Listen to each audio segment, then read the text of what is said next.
Next topic क्या है? Combination of resistance. Combination of resistance. चलिए कॉम्बिनेशन ऑफ रेसिस्टेंस पढ़ेंगे। क्लास 10th में रेसिस्टेंस को कंबाइन करने का दो तरीका बताया गया है फिजिक्स में, है ना? दो तरीका बताया गया है। पहले को कहते हैं series wise combination, series wise combination, और दूसरे को कहा जाता है parallel wise combination. Parallel wise combination, है ना? तो पहले को कहा जाता है सीरीज वाइज कॉम्बिनेशन और दूसरे को कहा जाता है parallel wise combination. Combination of resistance को अगर समझना है तो हमें सिर्फ एक चीज आनी चाहिए, और वो है क्या? ओम्स लॉ, है ना? तो ओम्स लॉ को अगर हम देखें, है ना, ओम्स लॉ, तो तुम लोग को तो ओम्स लॉ बता दिया है ना?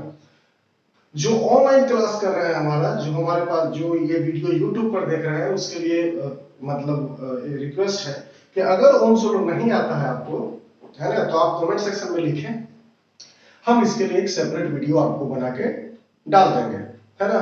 और तुम लोग को बता दिया ओम्स लॉ, तो तुम लोग अपना आगे देखो। खैर, थोड़ा सा ओम्स लॉ पर हम चर्चा भी कर लेते हैं। ओम्स लॉ क्या कहता है कि कोई भी सर्किट है ना, कोई भी एक इलेक्ट्रिक सर्किट ले लेते हैं इस तरीके से, ठीक? ये देखो एक इलेक्ट्रिक सर्किट हो गया, वोल्टमीटर लगा दिए, रेजिस्टेंस लगा हुआ है। तो कहा क्या जाता है कि अगर फिजिकल चीजें को, जैसे कि प्रेशर, टेम्परेचर, ये सब चीजों को कांस्टेंट मान लिया जाए, तो क्या होगा? V जो होगा वो डायरेक्टली प्रोपोर्शनल I होगा, यानी पोटेंशियल डिफरेंस जो होगा वो हमेशा I करंट जो इसमें फ्लो कर रहा है उसके डायरेक्टली प्रोपोर्शनल होगा, और V जो होगा वो डायरेक्टली प्रोपोर्शनल R होगा। पोटेंशियल डिफरेंस जो होगा वो डायरेक्टली प्रोपोर्शनल होगा किसका? रेजिस्टेंस का। तो इसी दोनों से हम लोग निकालते हैं V = IR, और यही है हमारा ओम्स लॉ। ठीक, वापस आते हैं। देखो सीरीज वाइज कॉम्बिनेशन और पैरेलल वाइज कॉम्बिनेशन का सबसे जो एकदम चौचक चीज है वो क्या है कि जब इस तरीके से हम लोग कंबाइन करें किसी भी रेसिस्टेंस को, है ना, मान लेते हैं ये तीन रेसिस्टेंस हमने कंबाइन किया, इसका नाम है R1, इसका नाम है R2, इसका नाम है R3। क्यों है R1, R2, R3?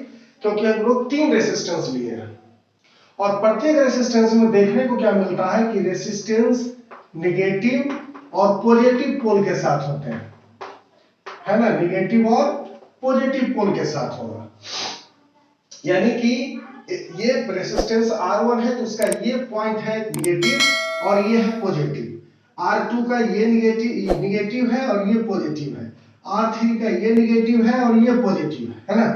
तो R1, R2, R3 इस तरीके से कोई अगर कंबाइन जुड़ा हुआ हो, यानी जब भी आपको डायपोल दिख रहा हो, डायपोल का मतलब हो कि दो पोल आपस में मिला हुआ है, देखो R1 का पॉजिटिव और R2 का नेगेटिव, R2 का पॉजिटिव, R3 का नेगेटिव, इस तरीके से अगर कोई कॉम्बिनेशन बन रहा हो रेसिस्टेंस का, है ना, कि पहले रेसिस्टेंस का नेगेटिव दूसरे रेसिस्टेंस के पॉजिटिव के साथ, दूसरे रेसिस्टेंस का पॉजिटिव तीसरे के नेगेटिव के साथ, तीसरे का पॉजिटिव चौथे के नेगेटिव के साथ, इस तरीके से अगर कोई रेसिस्टेंस जुड़ रहा हो, है ना, या इस तरीके से कोई रेसिस्टेंस जुड़ता हो, तो उसको हम लोग सीरीज वाइज कॉम्बिनेशन में रखते हैं। जबकि अगर हमें पैरेलल वाइज के बारे में समझना हो तो पता चलेगा कि जितने भी रेसिस्टेंस होंगे सर, है ना, वो सभी का नेगेटिव एक साथ और पॉजिटिव एक साथ जुड़ेगा। देखिए ऐसे, है ना, ये नेगेटिव और इधर एक जुड़ेगा जो इसका पॉजिटिव होगा। तो मान लेते हैं ये सबका पॉजिटिव पोल है और ये सबका क्या है? नेगेटिव पोल है। जब इस तरीके से कॉम्बिनेशन देखने को मिल रहा हो, R1, R2 और R3, जब इस तरीके के कॉम्बिनेशन देखने को मिल रहा हो कि रेसिस्टेंस 1 का पॉजिटिव, 2 का पॉजिटिव और 3 का पॉजिटिव एक साथ, और इसी तरीके से इसका सबका नेगेटिव एक साथ अगर जुड़ा हुआ है, तो ऐसे कंपोजिशन को या इस तरीके के कॉम्बिनेशन को हम लोग कहते हैं पैरेलल वाइज कॉम्बिनेशन। है ना। पैरेलल में एक चीज और देखते हैं कि ये तीनों एक दूसरे का क्या होता है, पैरेलल होता है। ठीक, अब हमको क्या करना है कि इस सीरीज वाइज और इस पैरेलल वाइज को क्या करना है, ड्राइव करके पता करना है कि इसके फॉर्मूले क्या होते हैं और इसको कैसे हम लोग अप्लाई करेंगे ये भी देखेंगे। सीरीज वाइज कॉम्बिनेशन, देखो सीरीज वाइज कॉम्बिनेशन का मतलब क्या होता है, हम लोग अभी पढ़े हैं कि रेसिस्टेंस को बाइपोल के टाइप से इसको जोड़ेंगे, है ना, इसका निगेटिव इसके पॉजिटिव के साथ। इस तरीके से अगर किसी कॉम्बिनेशन को जोड़ना है या इस तरीके का कोई कॉम्बिनेशन है तो उसको हम लोग कहते हैं सीरीज वाइज कॉम्बिनेशन। अब देखिए इस सभी के ऊपर एक एक वोल्ट मीटर लगाते हैं। अब एक चीज हमेशा ध्यान देना है, यहाँ पे ऑब्जेक्टिव क्वेश्चन पूछे जाते हैं बार बार कि वोल्ट मीटर किसी भी रेसिस्टेंस के साथ कैसे जुड़ता है। तो देखो जुड़ता कैसे है, इस रेसिस्टेंस के साथ ये क्या है, पैरेलल वाइज में जुड़ा हुआ है, लेकिन जब रेसिस्टेंस का सीरीज वाइज कॉम्बिनेशन हो तब ही हम लोग, है ना, वोल्ट मीटर को जोड़ते हैं। ठीक, तो देखिए यहां पे क्या होगा, R1 R2 R3 ये सीरीज वाइज में जुड़ा हुआ है। R1 का पोटेंशियल डिफरेंस है V1, R2 का पोटेंशियल डिफरेंस है V2 और R3 का पोटेंशियल डिफरेंस जो है वो V3 है। इसको पहले लैंग्वेज में लिखना होता है, लिखेंगे R1 R2 and R3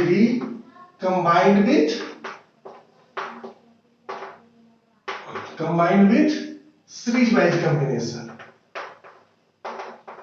series wise combination, है ना। पोटेंशियल डिफरेंस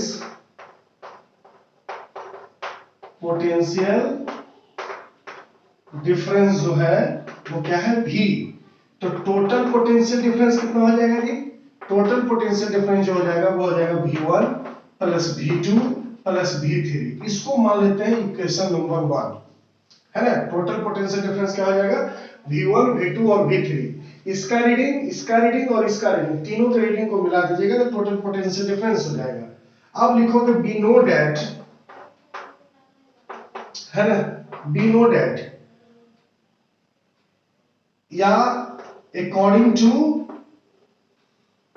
ओम्स लॉ, दोनों लिख सकते हैं, है ना। अकॉर्डिंग टू ओम्स लॉ क्या होता है, V इज इक्वल टू होता है IR। तो V1 इज इक्वल टू क्या हो जाएगा जी, हो जाएगा IR1, V2 is equal to क्या हो जाएगा IR2 और V3 इज इक्वल टू क्या हो जाएगा IR3। ठीक, D is equal to IR होगा, V1 is equal to IR1 हो जाएगा, V2 is equal to IR2 हो जाएगा, V3 is equal to IR3 हो जाएगा। अब इस तीनों का वैल्यू सब्स्टिट्यूट कीजिए इक्वेशन नंबर 1 में। तो अगर सब्स्टिट्यूट करते हैं तो क्या पता चलता है, देखो V is equal to V है, टोटल पोटेंशियल डिफरेंस V है, तो V का वैल्यू क्या लेते हैं, V is equal to V1 plus V2 plus V3 यही है, और V का जो वैल्यू है वो IR है। देखो V is equal to IR है, तो IR is equal to IR1 plus IR2 plus IR3, है ना, IR1 plus IR2 plus IR3। अब क्या करेंगे, IR is equal to I सब में है इसलिए इसको कॉमन ले लेते हैं, इसको लिख लेंगे R1 plus R2 plus R3, है ना। I कैंसिल हो जाएगा, इसको लिखेंगे R, चूंकि सीरीज वाइज में है इसलिए यहाँ पे लिखते हैं RS। तो क्या हो जाएगा R1 plus R2 plus R3, और ऐसे करके जितना भी जुड़े रहेंगे। तो जब भी हमारा सीरीज वाइज में जुड़ा हुआ हो रेसिस्टेंस तो उसको हम लोग कैसे कैलकुलेट करते हैं, RS। यहां पे RS को हम लोग कहते हैं इक्विवेलेंट रेसिस्टेंस। ये जो RS है ना, RS की वैल्यू हमेशा ज्यादा होगी in compare of any individual resistance, है ना। मतलब क्या लिखोगे, always RS is greater than R1 या RS is always greater than R2 और RS is always greater than R3, है ना। ये पहली बात तो होगी, ये हो गया किसके लिए, सीरीज वाइज कॉम्बिनेशन के लिए। है ना। ये हो गया सीरीज वाइज कॉम्बिनेशन के लिए। अगर तुमको बोल दिया जाए कि two and more than two resistance are combined in series wise combination, तो what is the amount or what is the value of equivalent resistance? Then we can say that, sir, equivalent of resistance in series wise combination is the sum of value of each individual resistance. Okay, चलिए अब देखना है parallel wise combination.